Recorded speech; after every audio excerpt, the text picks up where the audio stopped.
नमस्कार दोस्तों, मैं पद्मजा भुवनेश्वर ब्लेसिंग टीम से। हम चर्चा कर रहे हैं तकम सदरियन जी के द्वारा लिखी गई किताब कर्म और पुनर्जन्म के 25वें चैप्टर, जो है जन्म, मृत्यु और पुनर्जन्म के बारे में। इसमें हमने अभी तक उन्होंने कुछ क्वेश्चन आंसर्स दिए थे इस चैप्टर में, हम उसी की चर्चा कर रहे हैं। तो पहले जो अभी क्वेश्चन है, नेक्स्ट क्वेश्चन, क्या जो टेस्ट ट्यूब बेबी होती है, लास्ट प्रकरण में हमने बात किया था टेस्ट ट्यूब बेबी के बारे में। तो किसने प्रश्न पूछा है, क्या टेस्ट ट्यूब बेबी में भी आत्मा मौजूद है? तो लेखक लिख रहे हैं, आपको पता होना चाहिए कि इसी तरह की प्रक्रिया किस तरह के आत्माएं मौजूद होंगी। मतलब जब विज्ञान इस तरह जारी रहेगा तो हम सड़कों पर मतलब ज़ूम्बीज़ चलते रहेंगे भावनाओं के बिना। मतलब उस तरह से कोई अगर टेस्ट ट्यूब में अगर फर्टिलाइज़ की जाती है तो वो कोई इमोशंस उसके साथ अटैच नहीं होते हैं, तो उस तरह का सोल होंगे करके लेखक लिख रहे हैं। फिर और मेंशन करते हैं लेखक उसी में ही, क्यों शादी पवित्र है? विवाह संबंध, क्योंकि जो विवाह समारोह होता है वो आने वाले बच्चे के लिए एक प्रार्थना, मंत्रोच्चार और आशीर्वाद के साथ होता है, तो एक ईथर और आनंदमय वातावरण को बनाता है। जब शादी में साथी जो पार्टनर्स होते हैं उनकी प्रार्थना और इंटेंशन ऑफ मैरिज बहुत अधिक मात्रा में होती है, मतलब एक उच्च स्तरीय फ्रीक्वेंसी होती है, उनकी जो उनका जो थॉट प्रोसेस है बहुत हाई फ्रीक्वेंसी वाला होता है, तो वो केवल उच्च स्तरीय आत्माओं को ही आकर्षित करती है। मतलब आपकी जैसे भी मेंटल स्टेट पेरेंट्स की होगी उसी तरह के आत्माओं को आप मतलब हम पुल करेंगे अपनी तरफ वैसे ही। क्योंकि जब एक पुरुष और महिला एक बच्चे पैदा करने का फैसला करते हैं तो उन्हें संभोग से कुछ घंटे पहले तक ध्यान प्रार्थना से करना चाहिए, ताकि एक प्रतिभाशाली, एक टैलेंट या जीनियस या फिर एक सुंदर लीडर को वो आकर्षित कर पाए। यही कारण है कि हम कई धर्मों में नाइट क्लब या मोटल में दुल्हन को गर्भवती करने की मनाही है। मतलब ये एक प्रोसेस को बहुत मान दिया जाता है। कई सारे हम इंडिया में जानते हैं इस तरह के जो रिचुअल्स है, काफ़ी उसको पूजा पाठ के साथ कुछ रिलेटेड एक ऑस्पिशियस ऑकेजन की तरह ही इसको सेलिब्रेट किया जाता है।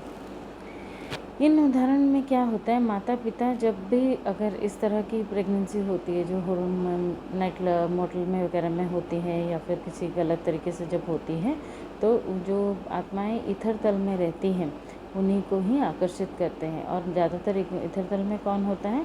वो अपराधी लोग होते हैं, तो जो अपने पापों की वजह से फंस गए हैं या फिर कोई क्रोध, प्रतिशोध, घृणा से भरे हुए हैं या कोई युद्ध के शिकार हैं, तो वो इस तरह के लोगों को इस तरह के आत्माओं को आकर्षित करेंगे। तो इसी का परिणाम होता है कि ऐसे क्रिमिनल्स ही पैदा होते हैं। फिर लेखक मेंशन करते हैं, एक टेलीविज़न पर एक आदमी का उन्होंने साक्षात्कार सुना था जिसमें उसने 10 युवा लड़कियों से छेड़छाड़ की थी। उसके यह अपराध करने के लिए उसको 5 साल की सज़ा मिली थी।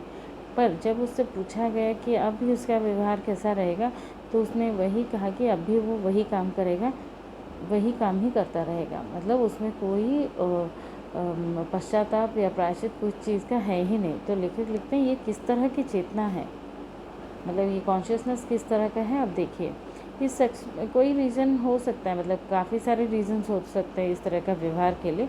लेखक लिखते हैं हो सकता है इस शख्स ने किसी तरह का हैंगअप या महिलाओं से बदला ले रहा हो सकता है कि किसी महिला ने उसे मार डाला 5000 साल पहले और वो इथर के विमान में फंस गया है, तो इसीलिए वो जब अभी महिलाओं से बदला लेने का चाह रहा हो। या हो सकता है कि संयोग से शायद किसी महिला ने उसके साथ छेड़छाड़ की है, जब वो महिला है उसके खिलाफ वो अपराध का अंजाम वो मतलब दे रहा हो। पता नहीं क्या हो सकता है, कोई भी ठीक ठाक ये जान ही नहीं सकता है किस वजह से इस तरह का व्यवहार रहता है। लेखक लिख रहे हैं, पुनर्जन्म एक विज्ञान है। जब कोई व्यक्ति पुनर्जन्म को समझता है तो वो सहनशील हो जाता है, उसकी राष्ट्रीय या नक्सलीय हैंगअप गायब हो जाता है, क्योंकि वो कभी अर्मेनियाई हो सकता है तो अगली बार जर्मन, अरब, यहूदी, इंडियन कुछ भी हो सकता है। मतलब अगर इस तरह हम पुनर्जन्म को समझ जाएं तो किसी भी तरह के नेशनलिटी या किसी भी तरह नक्सलाइट विचारों के साथ हम नहीं रहेंगे। कोई नहीं जानता है कि वो आने वाले अवसर पे क्या बनने वाला है या कैसे अवतरित होने वाला है। एक व्यक्ति जो पुनर्जन्म को समझता है तो वो अलगाववाद को ज़्यादा महत्व नहीं देता है। वो मतलब ह्यूमैनिटी की तरफ ही झुकाव रहता है और वो लोगों को समझता है। इसीलिए तिब्बती गुरु मसीह के बारे में पुनः मतलब जीसस के बारे में पुनः प्रकटन के बारे में लिखते हैं कि जीसस फिर आएंगे और पुनर्जन्म और कर्म के बारे में अधिक उन्नत शिक्षा देंगे, क्योंकि हमारी वर्तमान समझ वो बिल्कुल भी नहीं है वो जो वो चाहते थे। मतलब क्राइस्ट वापस आएंगे, क्योंकि उस तरह का समझ जो वो देना चाह रहे हैं उस तरह की समझ आज की दुनिया में हम लोगों के पास नहीं है। फिर नेक्स्ट क्वेश्चन लेते हैं दोस्तों कि जो अंधकारमय शक्तियों को कैसे पता चलता है कि कोई एक एक अच्छी आत्मा या एडवांस सोल जो होता है वो अवतरित हो रहा है। तो लेखक लिखते हैं डार्क फोर्स कोई FBI या CIA के तुलना में अधिक गहन होता है। मतलब उनके कंप्यूटिंग सिस्टम ऐसे कंप्यूटिंग सिस्टम है जिसमें सूक्ष्म से सूक्ष्म हरकत भी वो पता लगा लेती है। तो यही कारण है उच्च तरह के जो स्कूल होते हैं, हायर उनके स्कूल होते हैं, वहाँ पे अपने विचारों भावनाओं को गुप्त रखने का प्रशिक्षण दिया जाता है। क्योंकि जब ऐसे कोई आत्मा अवतार लेने रहती है तो उसका एक रजिस्ट्रेशन होता है। ये कोई भी हम इतना एक साइंस की तरह ही हम पैदा होते हैं तो उस हिसाब से एक रजिस्ट्रेशन होता है। तो अगर ये रजिस्ट्रेशन उनके पास हाथ लग गया तो डार्क फोर्सेस को पता चल जाता है, तो बचाव नहीं होता। इसलिए अपने थॉट्स और अपने जो भावनाओं को गुप्त रखने की ट्रेनिंग जाती है। और अगर इस तरह की हालत में भी अगर वो अटैक करते हैं डार्क फोर्सेस, तो एक वाइट लॉज है जो इनकार्नेटिंग वन को उसको जो शुद्ध है और उसके मार्गदर्शन में है तो वो उसके बचाव करते हैं। तो इसीलिए हम यह प्रार्थना करते हैं भगवान हमारी रक्षा करे। जब कोई प्रेगनेंसी होती है और नॉर्मली हम प्रे करते हैं कि भगवान इस प्रेगनेंसी को रक्षा करे, जो हम प्रे करते हैं ये उसी वजह से ही रहता है। लोग अक्सर आशीर्वाद देते हैं कि जब भगवान आपको आशीर्वाद दे या फिर आप सुरक्षित यात्रा करें। मतलब जब कोई जर्नी होती है तो हम सुरक्षित यात्रा का या हैप्पी जर्नी का मैसेजेस बोलते हैं। तो एक्चुअली लेखक कहते हैं कि ये हम लोग बहुत लाइटली ले लेते हैं कि ये इसका कोई इम्पोर्टेंस ही नहीं है, हमें लगता है, पर ऐसा नहीं है। ये एक सुरक्षा का कवच बनाता है जिसमें अपनी विशेष जो अपनी इच्छाएं, डिज़ायर्स और विचारों का रक्षा कर सकता है। फिर लिखते हैं, फिर क्वेश्चन पूछते हैं नेक्स्ट क्वेश्चन, तो आप ऐसे कैसे कह सकते हैं कि कुछ भी संयोग से नहीं होता है, सब कर्म है। मतलब हम जब बोलते हैं कि ऐसा हो रहा है कि कर्म डार्क फोर्सेस का एग्जिस्टेंस, फिर क्या है? इस क्वेश्चन का मतलब यही है। तो लेखक लिख रहे हैं, मान लीजिए कि एक बहुत सुंदर कार्यकर्ता या फिर कोई लाइट वर्कर दुनिया का उद्धार करता आ रहा है और अंधेरे वालों को ये पसंद नहीं है, खासकर यदि वो इस तरह का परिवार या वातावरण में अवतार लेगा जहाँ पे उसके सभी गुण प्रकट होंगे और खिलेंगे। तो वे उनके जन्म को रोकने का हर संभव कोशिश करेंगे। यदि उसका कर्म कुछ पहलुओं में खराब हो तो वो उसे अपने कर्म के अनुसार नुकसान पहुंचा सकते हैं, लेकिन अगर वो कर्म के बिना हो और वे हमला करेंगे तो वाइट लॉज उनको नष्ट कर देती है। फिर जो द एक्सटर्नलाइजेशन ऑफ हायरार्की या फिर उसको पदानुक्रम का बाहरीकरण जिसको कहा जाता है, उसमें 1939 एंड 1940 में द्वितीय विश्व युद्ध के दौरान अंधेरी ताकतें सब्जेक्टिव स्तर पर मानवता को ऊपर हमला कर रही थी। एंड 40 एंड 41 के दौरान डार्क लॉज ने जर्मन, जापानीज और इटालियन की सेनाओं में कमांडर और अधिक अन्य अधिकारियों में उनके ऊपर पोजेशंस कर सकते थे। मतलब उस तरह उनके ऊपर हावी हो रहे थे कमांडर्स और अदर ऑफिसर्स। इस तरह का उनके जो थॉट प्रोसेस उसमें हावी होकर वहाँ पे अधिकार और प्रवेश करके नष्ट करना शुरू कर दिया था। इसी पर पदानुक्रम जो हायरार्की ने फिर उन्होंने तुरंत कार्रवाई की और युद्ध जीतने के लिए अमेरिकन, रशियन और अंग्रेज़ और फ्रेंच को प्रेरित किया और प्रभावित करना शुरू कर दिया। अगर हमारे पास कर्म नहीं होते हैं तो वो हमें छू भी नहीं पाते। लेकिन अगर मतलब अगर हमारे कर्म शुद्ध नहीं हो तो उनको वो लोग हमें तकलीफ़ पहुंचा सकते हैं। इसीलिए लेखक लिखते हैं कि वो सारी शक्ति भले ही लगा लें, जितनी भी शक्ति वो लगा लें, अगर आपके कर्म शुद्ध हैं तो आपकी पवित्रता आपकी रक्षा करेगी। लेखक लिख रहे हैं, एक बार वो कोई मोनेस्ट्री में रह रहे थे जो कब्रिस्तान के बगल में था। उनके रूम में एक लड़का भी था, एक कमरे में जो और एक लड़का भी रहता था उनके साथ। अब वो अभी बदल गया है, लेकिन तब उस समय वो शरारती था। वो रोटी और ब्रेड और चीज़ चुरा के इनके कमरों में छुपा लेता था। तो लेकिन फिर भी लेखक उससे अच्छे दोस्त थे। तो एक रात थी पूर्णिमा के दौरान जब लेखक सो रहे थे और उन्हें घुटन की आवाज़ सुनाई दी। पहले उन्हें लगा कि लड़के ने जो खाया है वही बस उल्टी कर रहा है, इसलिए उन्होंने अपनी आँख खोल के नहीं देखी, क्योंकि उनको बहुत सुबह उठ के 4 बजे उठ के ठंडे पानी में नहाना पड़ता था, तो वो सोना चाहते थे। लेकिन कुछ समय बाद वही घुटन की जो आवाज़ है, घुटने की आवाज़, वो घुटन की आवाज़ फिर भी चलती रही।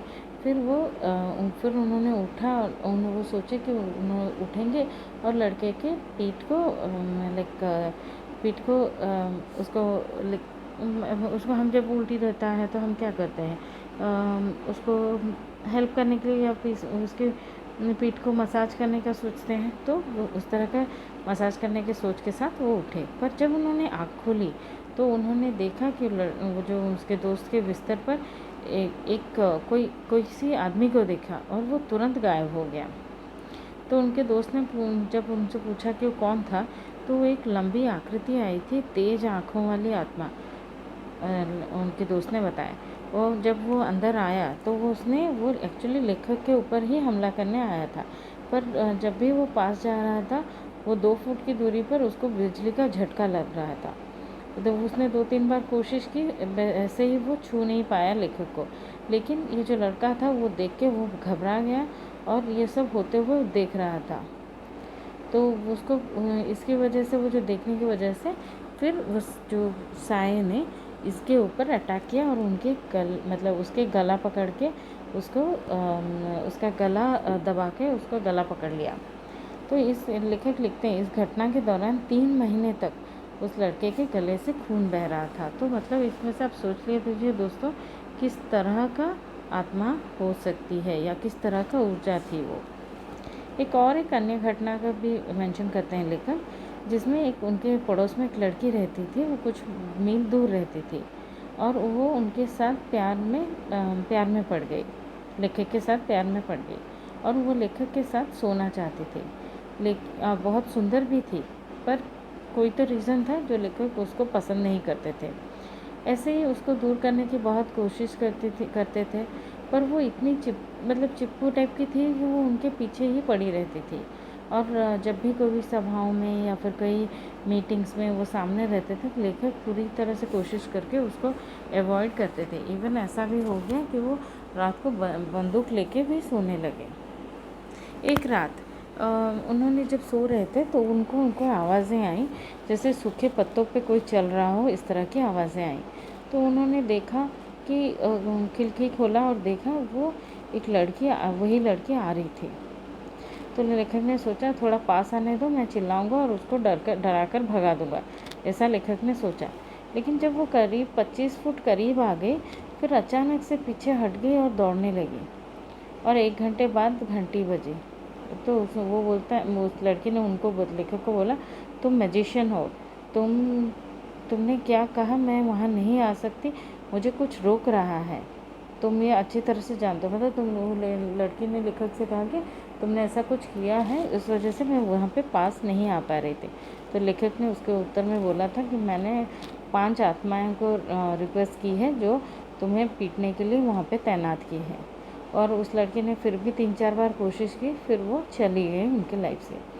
तो लेखक लिख रहे हैं, एक व्यक्ति का चुंबकत्व या मैग्नेटिज्म होता है जो उसके लिए एक सुरक्षा चक्र बना देता है। इसका मतलब लेखक ये बिल्कुल नहीं कह रहे हैं कि वो कोई स्पेशल है या विशेष व्यक्ति है, ऐसा नहीं है।